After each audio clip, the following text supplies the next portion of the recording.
What's up, friend? It's Happy here. So today is the topic on Himalayan, Royal Enfield Himalayan. I'm gonna share my thought with you guys what I'm thinking for that model. That model is very good for adventure, and it's cheap to run. It's 400cc single cylinder, single piston bike, and I just want to share my experience with you guys, what I know about the Royal Enfield. What is my experience about the Royal Enfield? Because I never share my experience so much, what I have done with the Royal Enfield in the past 14 or 15 years. So I'm gonna share some footage with you guys. What I have done with the Royal Enfield. So my my own first bike was this one. This is the Royal Enfield Bullet 350cc. That was the 1981 model, and I had that bike for probably 1.5 years, and I did restore this model, and I rode this one for probably more than a year, and then I sold that one in the junkyard.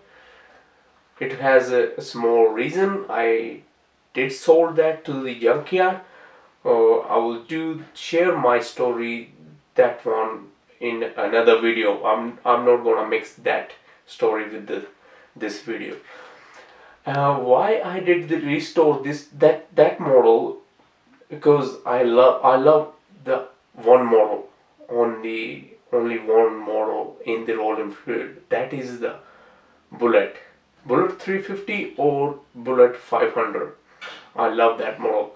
I have done the more than 14,000 kilometers in India with the Royal Enfield Bullet with the 350cc. It is a small bike for that many Ks, and I also have done within 1 month, and that is too much. So many kilometers in 1 month, and I have traveled from the snow, from top of the world, and she's running okay. Not bad, no complaint. The thing is, we have to ride this machine with the motion, with the weight. If we stop once on the hill, and then may sometimes can cause problem to run again. So if we are in motion, and this machine work perfect. Anyway, we have so much weight on it, you can see, and this is a spare gearbox. Actually we broke the gearbox long time ago, so that was the gearbox we still carrying with self. If something happened, we can swap the gearbox. So everything runs perfect until now. There is no problem. So there is a nice view from there, so I will try to capture with my DSLR, and yep, enjoy it. To the sea level, to the Kanyakumari, and I'm still sharing those videos, but these days I'm a bit busy. I'm not sharing those videos, and I stopped to share that because I won't make those videos with my story, so I can explain you guys what was happening when I was riding and where I travel. I won't explain that properly. Sukraj Singh, his short name is Sukha. So kya kata kema pahunch gaya. So his name is Sukraj Singh, and this is my baby. And finally, we three of us, Sukraj, me, and this bike, we reached Kanyakumari from Kashmir to Kanyakumari. And here is my bike.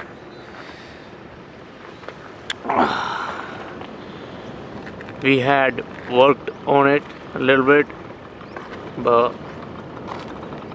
doesn't matter, it happened. all the time happen, small things, so there is no issue. We have rebuilt all the this motor, and we have put the new gearbox in it, and we changed the chain, and twice we changed the chain set, and the front suspension is leakage, and we have done the welding around the frame. So that's why I'm not uploading those videos. So anyway, long story short, and then we had a Royal Enfield Thunderbird in our family,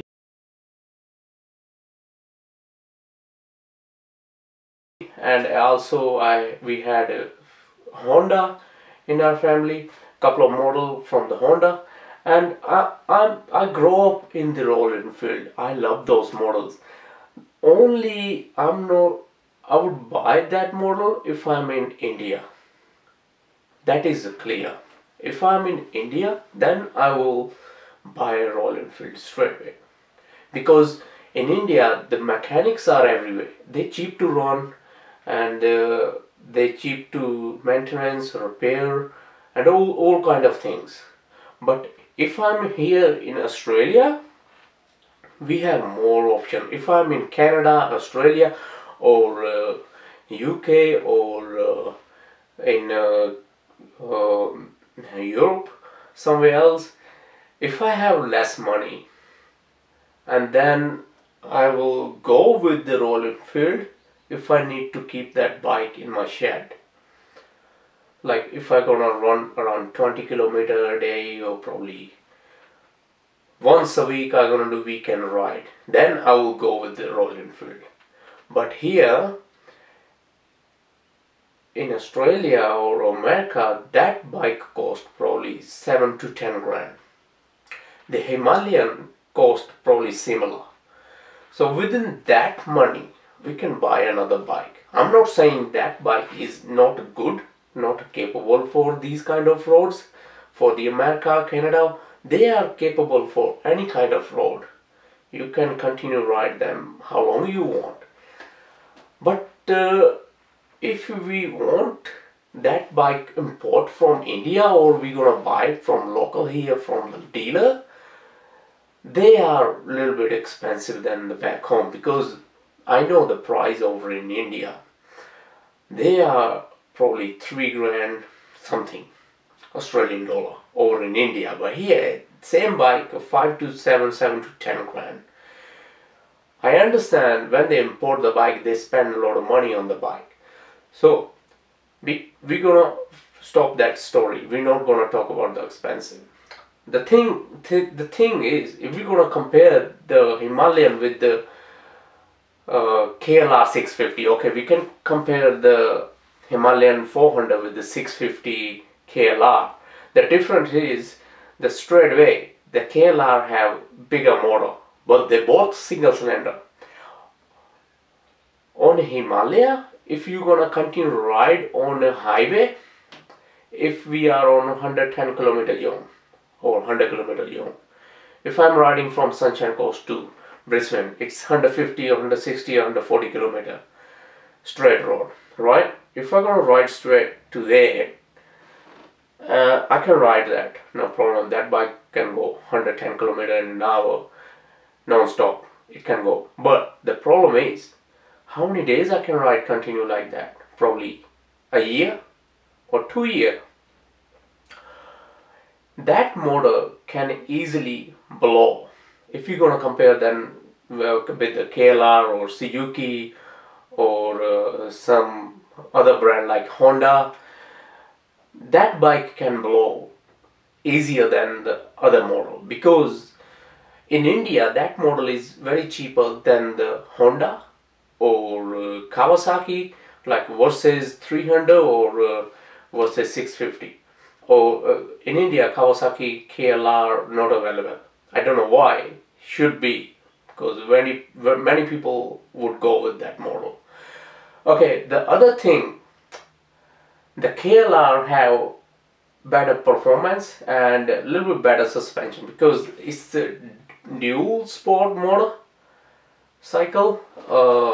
It has long travel shocks in the front and bit better suspension in the rear, and the KLR can load more weight in the back, and it can carry 2 person in the long travel. You can travel the world with the KLR. If we're gonna think about the Himalayan, you can cross country with that, like a big country, like you can cross Australia, America, you can cross any country.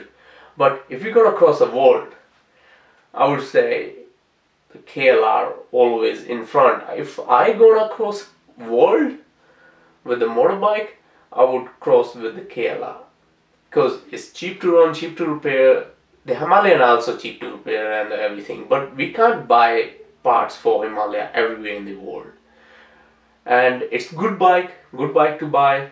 If I'm in India, I would buy Himalaya straight away, or I would buy a Bullet 500. I love Bullet. I'm from Punjab. Punjabi guys, Punjabi girls, they love Bullet. I don't know why, they just love Bullet. Mostly they love the old model. So this is my thought.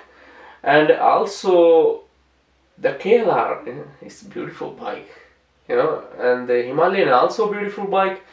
If one person on the bike and small luggage, the Himalayan is a good bike, right? And if you are on a group with the 5 group or 6 people group with the six adventure bikes, and they are heavy duty bike like BMW or Trump Tiger or something, you're not gonna mix with the Himalayan with them. You're gonna mix with the KLR, because when they are on speed, the Himalayan would be on 100, and those bikes can go probably 120, 150 kilometers an hour. Boom.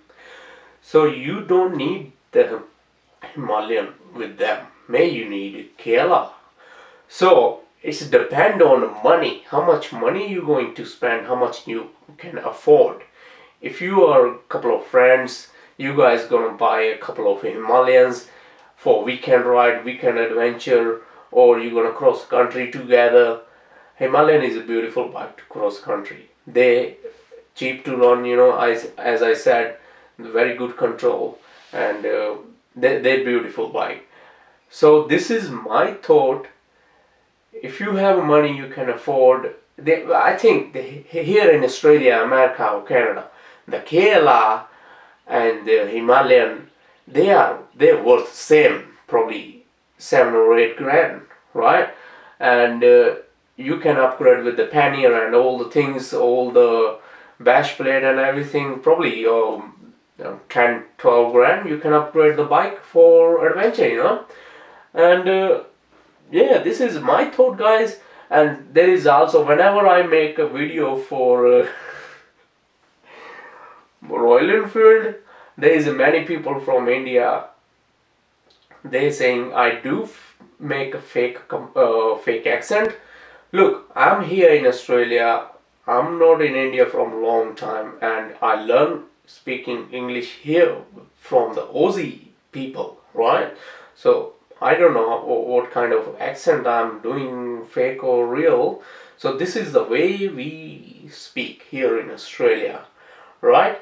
So guys, don't give shit on the person who's trying to make a good video for you guys, good explanation videos for you guys. There is also some other YouTube channels. They are just making video on the photos. You know, they download a photo from the Google, they make just a video, they talk shit in the back. When I do make a video, I go for the test ride. I do show the real bikes in the video, and I also go to the professional, and we do make test ride and do all the things, right? So I'm not doing these videos to make you guys fool, you know. I'm just sharing my experience with you guys. So give a like if you guys like this one, And also some people do request I can start doing some Hindi video in speaking in Hindi. I would do that. I would love to do that. But there is more people, they following me from the Canada, from America, from Europe. They do understand what I'm talking about, what is my accent and my language. But there is some people from India, when they see my face on this channel, and they are thinking I would do proper speaking with the Indian accent, but I'm failing that. I do pick up Australian accent because I'm here in Australia from long time. So guys, do not compare me with the other Indian channels. So I'm a bit different. I'm a straight person. If I have any kind of thought in my mind, I do say straight away. So love you all. Enjoy. Have fun. Peace out.